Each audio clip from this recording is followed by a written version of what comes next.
Biela revolúcia je napriek problémov s policajtami sa dostavila na Gorilu 6, takže sme tu o 17:19, takže zdržali nás zhruba hodinu.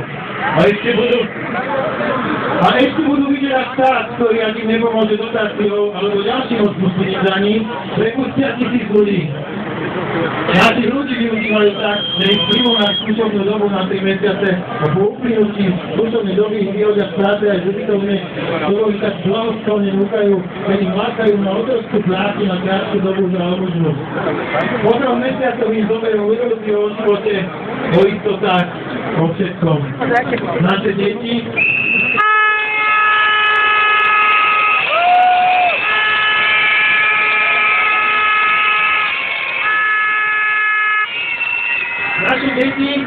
naši spoluobčania nie sú ani po vstupe našej krajiny do Európskej únie.